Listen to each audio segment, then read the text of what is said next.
Hey guys, my name is Austin with My Easy Mortgage. Wanted to talk a little bit about how we qualify a buyer, when they are purchasing a home. The big number is going to be your debt to income ratio. And typically, most scenarios, how that's calculated is, it's going to be your monthly income,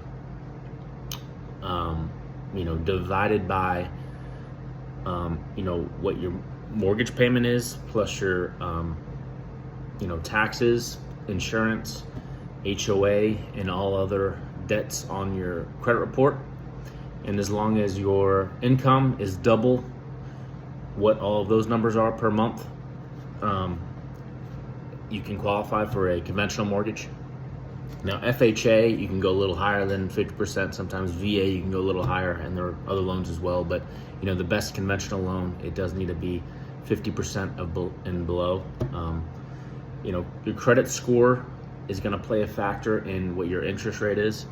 So, the best case scenario is if you're 740 and above. So whether you're 741 or you're an 820, in most scenarios, you're going to have the same, best case scenario interest rate.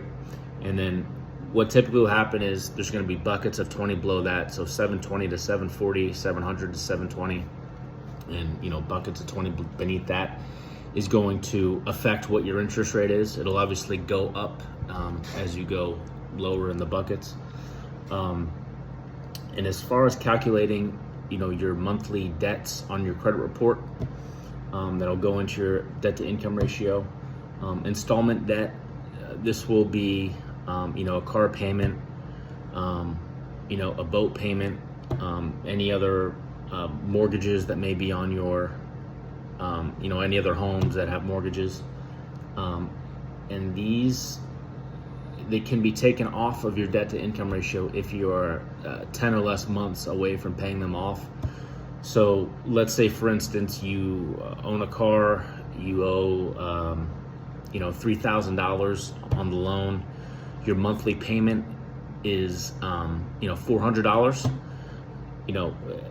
In 10 months, you're going to have that paid off. So they're not going to calculate that in your debt to income ratio.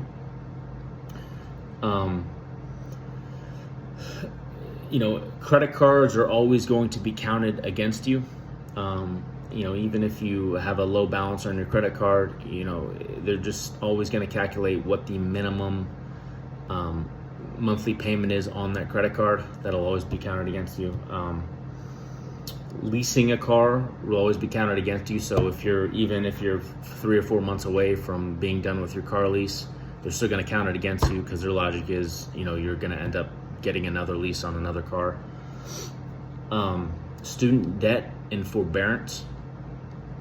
A lot of people, especially now after COVID, all their student debts are in forbearance. So on your credit report, it's going to be showing, $0 a month you're paying. You're probably paying $0 a month on it. But what they will do to calculate that in that debt to income ratio is going to be 0.5% of the loan amount.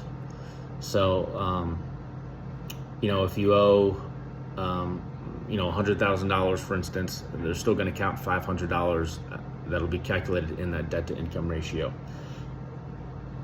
But yeah, these are just a few things to know before you get pre-qualified. We can obviously help you.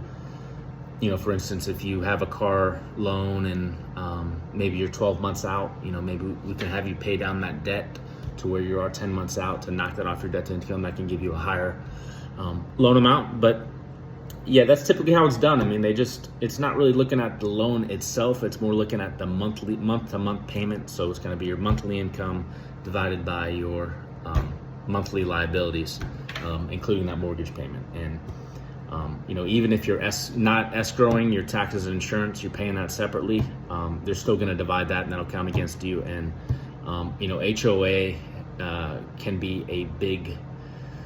can knock off a lot of your pre-approval amount, just because that in some places, especially here in Florida, can be $800-900, and that can significantly lower what your loan amount is approved for.